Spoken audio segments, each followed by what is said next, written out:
നമ്മൾ പറഞ്ഞല്ലോ, നേരത്തെ പറഞ്ഞല്ലോ, ജാരിയത്തു സ്വലാത്ത് ശിർക്കാണെന്ന് പറഞ്ഞു. അതിലെവിടെ ശിർക്കുള്ളത്? അതെന്റെ ചോദ്യം. നമ്മൾ പറഞ്ഞല്ലോ, നേരത്തെ പറഞ്ഞല്ലോ, തൻഹലു ബിഹിൽ ഉഖദ് വതൻഫജു ബിൽ ഖുറബ് വതുഖ്ലാ ബിൽ ഹവായിജ് വതുനാലു ബിൽ റഖായിബ്. അവിടെയാണ് ശിർക്കുള്ളത്. അവിടെ എന്താണ് ശിർക്കുള്ളത്? തൻഹലു ബിഹിൽ ഉഖദ് വതൻഫജു ബിഹിൽ ഖുറബ് വതുഖ്ലാ ബിൽ ഹവായിജ് എന്ന് പറഞ്ഞുകൊടുത്ത് എന്താണ് ശിർക്കുള്ളത്? ആവശ്യങ്ങൾ തീർക്കുന്ന നബിയല്ല, അള്ളാഹുവാണ്. ആഗ്രഹങ്ങൾ പൂർത്തിയാക്കിയ നബിയല്ല, അള്ളാഹുവാണ്. പ്രയാസം ദൂരീകരിക്കുന്ന നബിയല്ല, അള്ളാഹുവാണ്.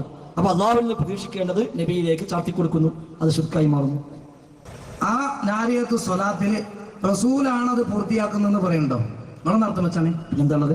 നിങ്ങളർത്ഥം വെക്കും. നബി മുഖേന, തൻഹലു ബിഹിൽ ഉഖദ്. നബി മുഖേന. അപ്പൊ ആരെ പൂർത്തിയാക്കുന്നത്? എല്ലാം പറഞ്ഞൂടെ? നമുക്ക് ആരെ പറ്റി, നിങ്ങളെ പറ്റി പറഞ്ഞൂടെ? അപ്പൊ ആരെ പറ്റി എല്ലാം പറ്റി പറഞ്ഞൂടെയാണോ? അങ്ങനെ ജനങ്ങളെ വിട്ടികളാക്കാൻ പാടില്ല. ജനങ്ങളെ വിട്ടി നബിയാണ് ചെയ്യുന്നത് എന്ന് നിങ്ങൾ ഇപ്പൊ പറഞ്ഞു. അതിന്റെ അർത്ഥങ്ങൾ വെക്കും. നബിയാണ് അത് ചെയ്യുന്നത്. നബി മുഖേന ആവശ്യങ്ങൾ പൂർത്തിയാകും. ജാരിയത്ത് സ്വലാത്ത് ജനലക്ഷങ്ങൾ ചെല്ലുന്ന കോടാനക്കോടി മുസ്ലിമീങ്ങൾ ചെല്ലുന്ന സ്വലാത്ത് ശിർക്കാണെന്ന് നിങ്ങളെ നാവുകൊണ്ട് പറഞ്ഞാൽ പറ്റൂല.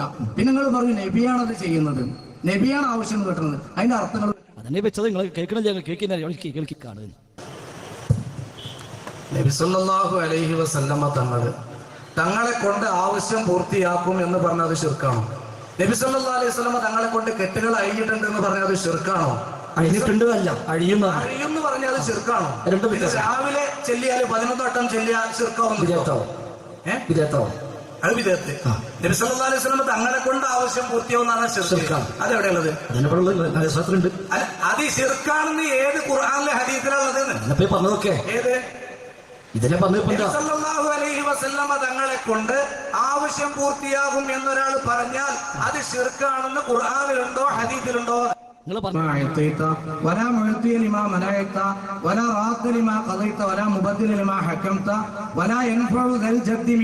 എന്ന് വിശ്വസിക്കുന്ന ഒരു സുന്നിയായ ഒരു മുസ്ലിമായ മനുഷ്യൻ ജാരിയത്തു സ്വലാത്ത് അല്ലാതെ എങ്ങനെ ശിർക്കാവണേ? അത് വിശ്വസിക്കുന്ന ഒരാൾ ചെല്ലൂല. അത് വിശ്വസിക്കാത്ത ചെല്ലണത്.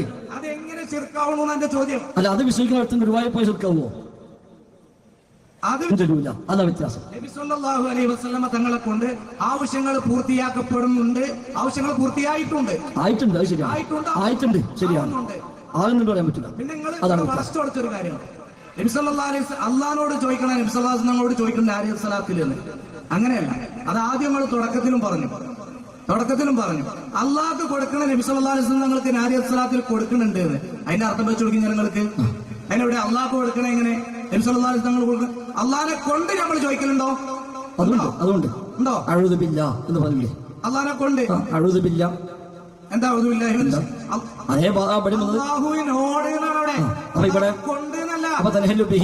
അല്ലാഹുവിനോട് ജനങ്ങളെ പൊട്ടനാക്കുക. സുഹൃത്തുക്കൾ ഇരിക്കി. അതെന്നാണല്ലോ. ഒന്ന് നിങ്ങളുടെ പൈലി ഞാൻ പറയട്ടെ. എന്നാ പറഞ്ഞോളി. അഊദു ബില്ലാഹി എന്ന് പറഞ്ഞ അർത്ഥം അള്ളാഹിനെ കൊണ്ട് ഞാൻ അള്ളാഹിനോട് കാവലിൽ ചോദിക്കുന്നു. അള്ളാഹുവിനെ കൊണ്ട് ഞാൻ അള്ളാഹിനോട് കാവലിൽ ചോദിക്കുക. എന്താണത്? നിങ്ങൾ എന്തേ പറയണേ? അഊദു ബില്ലാഹി എന്ന് പറഞ്ഞ അള്ളാഹുവിനെ കൊണ്ട് അള്ളാഹുവിനോട് ഞാൻ കാവലിൽ ചോദിക്കുക.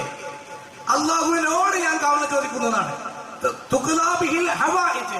അവിടെ നബി സല്ലല്ലാഹു അലൈഹി വസല്ലം തങ്ങളെ കൊണ്ട് ആവശ്യം പൂർത്തിയാക്കപ്പെടും. ആരാണ് പൂർത്തിയാക്കി തരുന്നത്? അള്ളാഹു. അതാണ്. അപ്പൊ നിങ്ങൾ ഈ ശിർക്കുണ്ട് എന്ന് പറഞ്ഞ ഈ ജനങ്ങളെ വിഡ്ഢികളാക്കുന്ന ഈ ഏർപ്പാട് നിർത്തണം. അതിൽ ലബ്ബാ മൗലവി പറഞ്ഞിട്ടുണ്ടല്ലോ. ഇവിടെ നേരത്തെ ഒരാൾ പറഞ്ഞു, എനിക്കറിയില്ല, ഞാൻ കേട്ടിട്ടൊന്നുമില്ല. പക്ഷെ ഇവിടെ പറഞ്ഞല്ലോ, ലബ്ബാ മൗലവിയും പറഞ്ഞിട്ടുണ്ട്, സക്കരിയ സ്വലായും പറഞ്ഞിട്ടുണ്ട്. അപ്പൊ നിങ്ങൾ ഈ പറച്ചില് അത് തെറ്റാണ്. അത് നിങ്ങൾ പിൻവലിക്കണം. അത്രയും എനിക്ക് പറയാം.